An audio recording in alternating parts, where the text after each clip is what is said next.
बहुत तड़के ही प्रीति उठकर नहाने चली गई।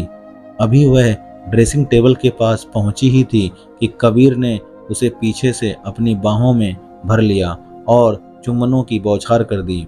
अरे छोड़ो ना, क्या करते हो? रात भर मस्ती की है, फिर भी नहीं मन भरा तुम्हारा? प्रीति कसमसाई। मैं तुम्हें जितना ज़्यादा प्यार करता हूँ उतना ही और ज़्यादा करने का मन करता है। अच्छा, तो अगर मैं आज कुछ मांगूँ तो दोगे? जान मांग लो, पर अभी मुझे प्यार करने से ना रोको। उफ, इतनी बेचैनी।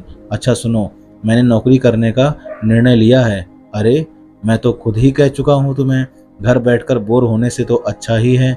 अच्छा समझ गया, तुम चाहती हो मैं तुम्हारे लिए नौकरी के लिए किसी से बात करूं? नहीं, मुझे नौकरी मिल गई है। मिल गई? कहाँ? रोहन ने मुझे अपने ऑफिस में काम करने का ऑफर दिया और मैंने स्वीकार कर लिया। कबीर समझ गया था विरोध बेकार है। प्रीति उससे पूछ नहीं रही थी, उसे अपना निर्णय बता रही थी। कबीर ने गले लगाकर प्रीति को बधाई दी और उसके बाद एक बार फिर दोनों एक दूसरे में समा गए। प्रीति ने रोहन के ऑफिस में काम करना शुरू कर दिया था। ऑफिस के काम से दोनों को कई बार शहर से बाहर भी जाना पड़ता था, परंतु कबीर को कभी उन पर शक नहीं हुआ, क्योंकि शक करने जैसा कुछ था भी नहीं। रोहन के हर टूर में उसकी पत्नी रमा उसके साथ जाती थी। प्रीति तो अक्सर कबीर से रोहन और रमा के प्रेम की चर्चा भी करती थी। ऐसे ही एक टूर पर रोहन और रमा के साथ प्रीति भी गई थी। वैसे तो यह एक ऑफिशियल टूर था, पर मनाली की खूबसूरती ने उनका मन मोह लिया। तय हुआ अभी तीनों ही जाएंगे। कबीर बाद में उनके साथ शामिल होने वाला था। मीटिंग के बाद रोहन और प्रीति लौट रहे थे। रोहन को ड्राइविंग पसंद थी, इसलिए अक्सर वह गाड़ी खुद ही चलाता था। अचानक एक सुनसान जगह पर उसने गाड़ी रोक दी। क्या हुआ रोहन, गाड़ी खराब हो गई क्या? गाड़ी नहीं, मेरी नीयत खराब हो गई है, और उसका कारण तुम हो प्रीति। मैं? वह भला कैसे? प्रीति ने मासूमियत का नाटक करते हुए पूछा। तुम इतनी खूबसूरत हो तो तुम्हारे प्यार करने की अदा भी तो उतनी ही खूबसूरत होगी ना। रोहन ने प्रीति का हाथ पकड़ लिया। मुझे अपने करीब आने दो, इसमें हम दोनों का ही फायदा है। तुम पागल हो गए हो रोहन। प्रीति ने हाथ छुड़ाने का नाटक भर किया। नहीं प्रीति, अभी पागल तो नहीं हुआ, लेकिन यदि तुम्हें पा ना सका तो जरूर हो जाऊंगा। ना बाबा ना, किसी को पागल करने का दोष मैं अपने ऊपर क्यों लूं? तो फिर अपने इन अधरों को।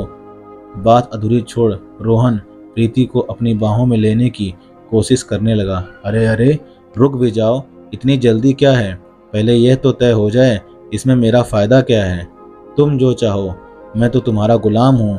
प्रीति समझ गई थी लोहा गर्म है और यही उस पर चोट करने का सही वक्त है, अतः बोली, मुझे नए प्रोजेक्ट का हेड बना दो। रोहन, बोलो क्या इतना कर पाओगे मेरे लिए? बस समझो, बना दिया। मुझे गलत मत समझना रोहन, परंतु मैं ऐसे ही तुम्हारी बात पर भरोसा। ऐसा है तो फिर यह लो, कह उसी समय उसी के सामने ऑफिस में फोन कर प्रीति की इच्छा को अमली जामा पहना दिया। जब प्रीति के मन की बात हो गई तो फिर रोहन के मन की बात कैसे अधूरी रहती। उस दिन के बाद रोहन और प्रीति और करीब आते गए। दोनों एक साथ घूमते, खाते पीते और रात भर खूब मस्ती करते। रमा होटल के कमरे में अकेली पड़ी रहती, पर उसने रोहन से कभी कुछ भी नहीं पूछा। 2 हफ्ते बाद वे लोग दिल्ली लौट आए थे। कबीर को ऑफिस से छुट्टी नहीं मिल पाई थी, इसलिए उसका मनाली का टूर कैंसिल हो गया था। इसी बात को बहाना बनाकर प्रीति ने कबीर से झूठी नाराजगी का ढोंग भी रचाया था। वहां रोहन और रमा एक साथ घूमते, मैं अकेली होटल में कमरे में करवटें बदलती रह जाती। रोहन बेचारा मिन्नतें करता रह जाता और फिर प्रीति को मनाने के लिए उसकी पसंद के महंगे महंगे उपहार ला कर देता रहता। फिर भी प्रीति यदा कदा उस बात को उठा ही देती थी। मनाली से लौटकर प्रीति के रंग ढंग और तेवर लगातार बदल रहे थे। अब तो वह अक्सर घर देर से लौटने लगी और कई बार तो उसके मुंह से शराब की गंध भी आ रही होती। प्रीति अक्सर खाना भी बाहर खाकर आती थी। कुक कबीर का खाना बनाकर चला जाता था। जब वह घर लौटती, उसके बेतरतीब कपड़े, बिगड़ा मेकअप भी खामोश जबान से उसकी चुगली करते थे। मगर कबीर ने तो जैसे अपनी आंखें मूंद ली थीं। उसे तो यही लगा था कि वह प्रीति को समय नहीं दे पा रहा, इसीलिए वह उससे दूर हो रही। एक दिन प्रीति ने उसे बताया रोहन और रमा घूमने आगरा जा रहे हैं और उनसे भी साथ चलने को कह रहे हैं। कबीर को इस बार भी छुट्टी मिलने में परेशानी हो रही थी। उसके कई बार समझाने पर प्रीति रोहन और रमा के साथ चली गई। सब कुछ प्रीति के मन मुताबिक ही हो रहा था, फिर भी उसने अपनी बातों से कबीर को अपराध बोध से भर दिया था। गाड़ी में आगे की सीट पर बगल में बैठी प्रीति कबीर की बेवकूफ़ी पर काफ़ी देर तक ठाका लगाती रही थी। अब बस भी करो प्रीति डार्लिंग, बेचारा कबीर, हा हा हा। चलो छोड़ दिया। तुम यह बताओ तुम्हें गाड़ी से जाने की क्या सूझी?